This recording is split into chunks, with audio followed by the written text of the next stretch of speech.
What's up, folks? This is Justin from Books, Bricks, and Boards. If you have been watching the channel for a while, you know that I have something of an obsession with universal RPG systems. I've been talking about them for a while, and I've tried many systems. I guess this is a result of my gamer ADD. You see, I like to play in a lot of different genres and tell a lot of different types of stories with my games, but I don't necessarily always want the overhead of learning a completely new set of mechanics every time I want to jump ship to a new genre. Especially in the solo games where I don't have to feel obligated to continue a story that I'm no longer invested in personally. So in a solo game, I might play 4 or 5 sessions and then decide that I want to move on to something else. But if I have to relearn an entirely new system every time, then I've just traded one obligation for another. No, so today what I'm going to do is I'm going to share the best 5 universal RPG systems for solo play. Now, that doesn't mean that these systems aren't great for group play too. Matter of fact, I'm going to be switching my regular Pathfinder group to Savage Worlds for Pathfinder. So these are going to be great systems whether you play with a group or solo, but these are the 5 best that I've found for solo play in particular. Also, at the end of the video, I'm going to share a tool that I have created that can help spark a new campaign idea using these very solo RPG systems.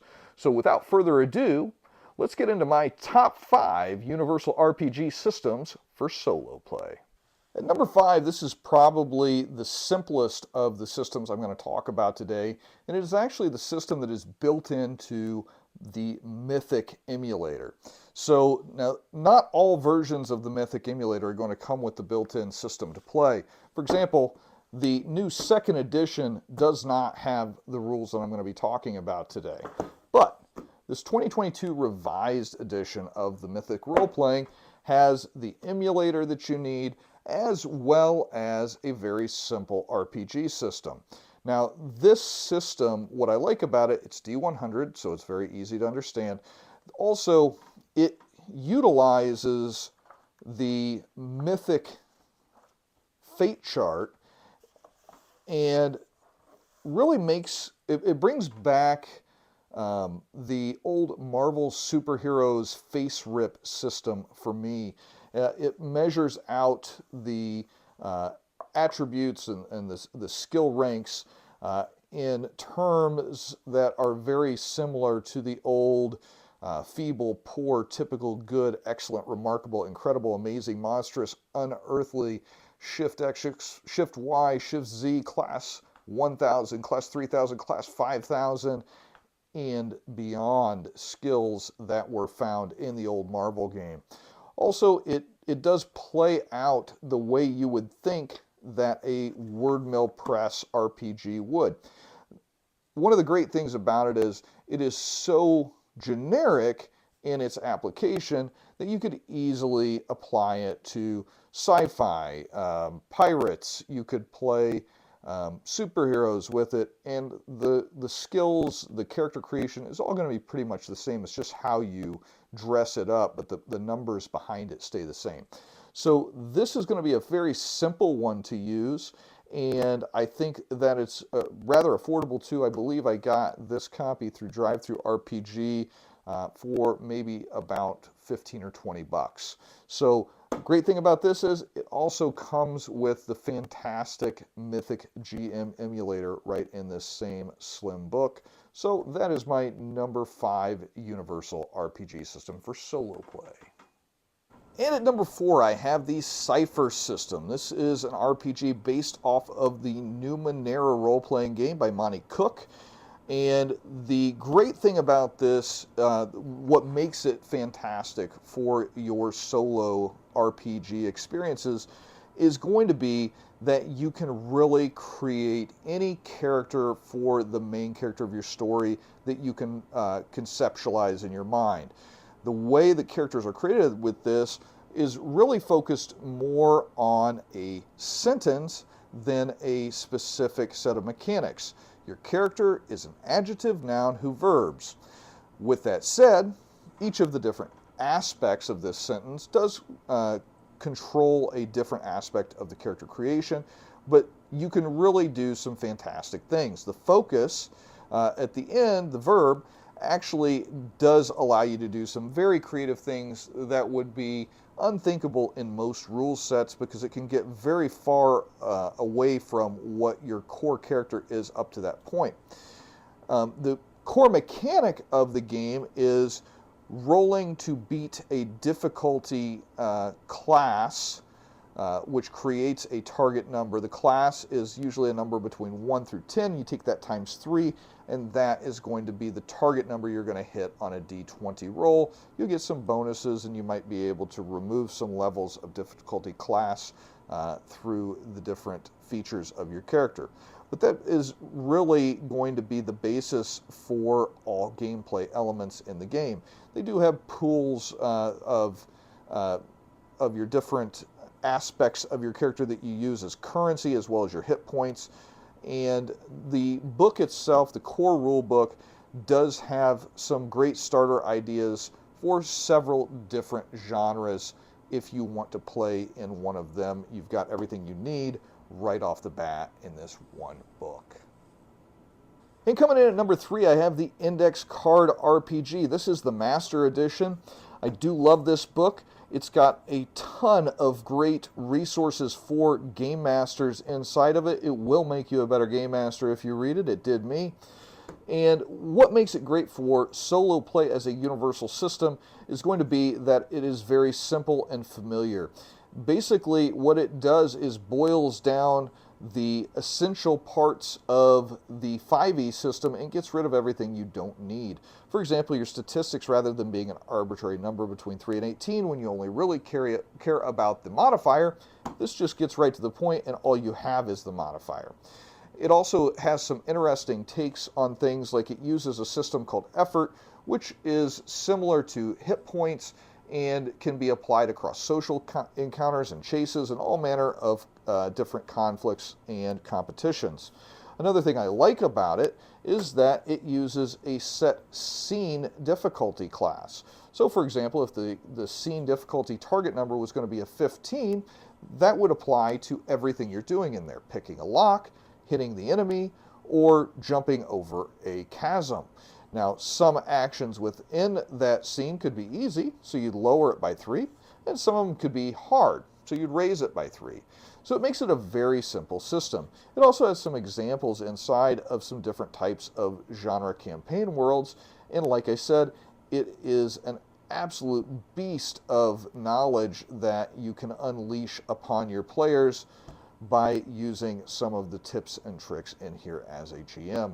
But as a solo player, it's super simple and it's fast to set up. Fate is an adaptation of the old Fudge system, and it's available in a number of different flavors and varieties. You've got Dresden Files, you've got Cthulhu, you've got a more abbreviated, accelerated version, but the core system stays the same throughout. The system is based upon having 4 different choices of actions that cover all manner of decisions that you could make in a game. What makes Fate particularly great for solo play is that it is a narrative system. You're not as worried as you would be in other systems about statistics or different gameplay mechanics, because they're all boiled down to those 4 basic mechanics. You're much more worried about aspects, which is the system by which you interact with the different elements in the world, and they do have mechanical impact on the game.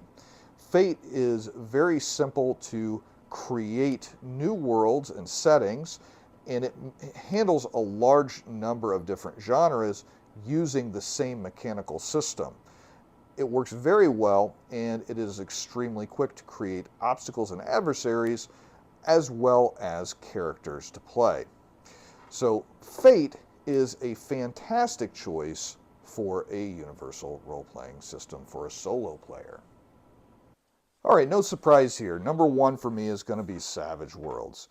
Whereas the Fate system is very low prep and it's very easily adapted, Savage Worlds also doesn't have a ton of prep, but it does have a little bit more overhead than what Fate does.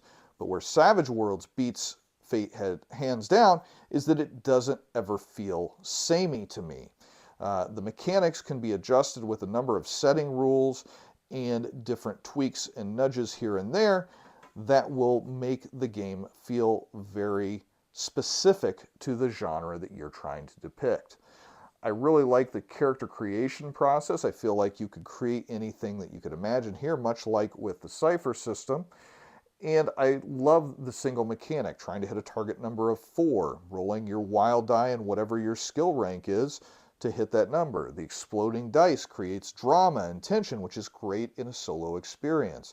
You want memorable stories after all. That's why you play a solo game.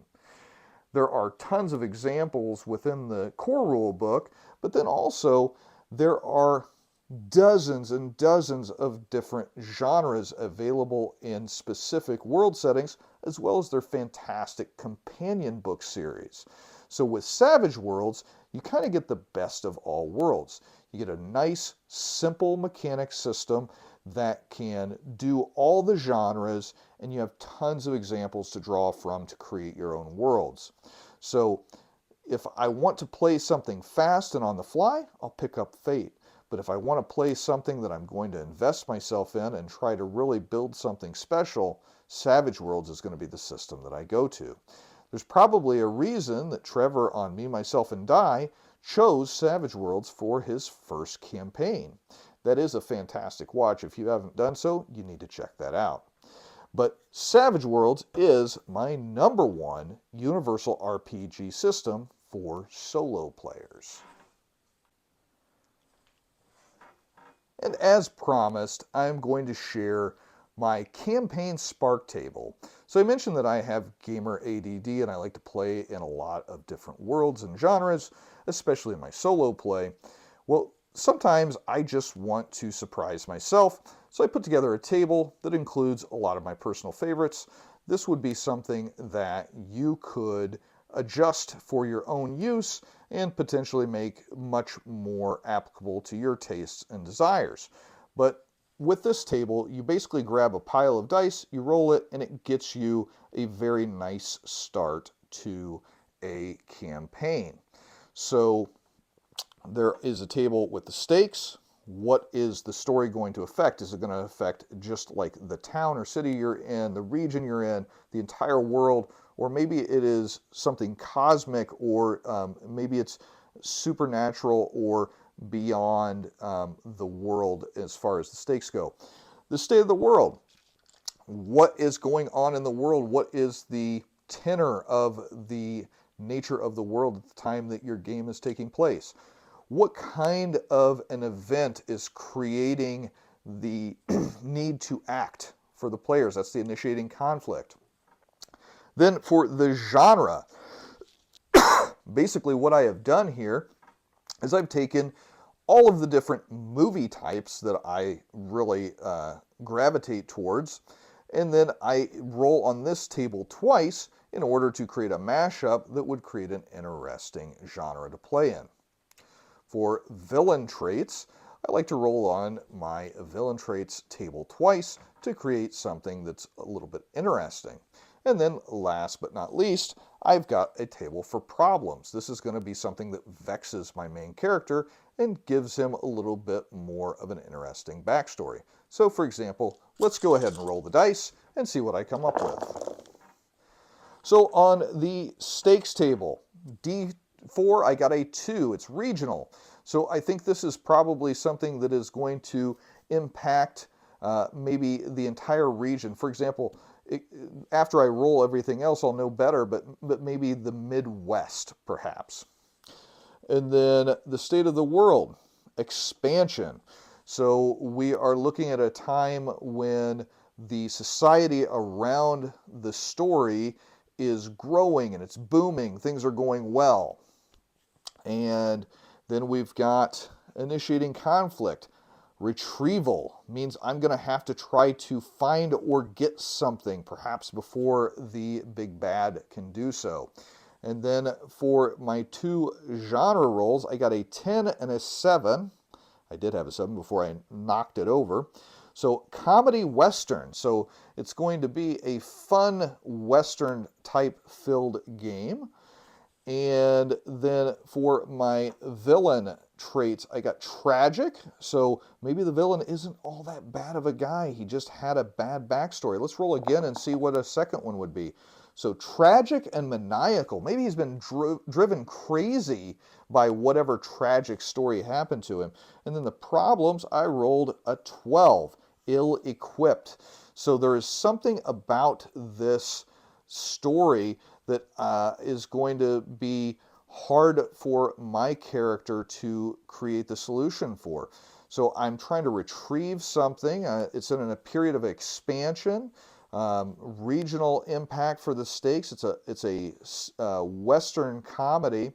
So maybe the big bad represents a railroad company, and he has been driven mad with his desire to win the contract from the government to provide all rails for the government.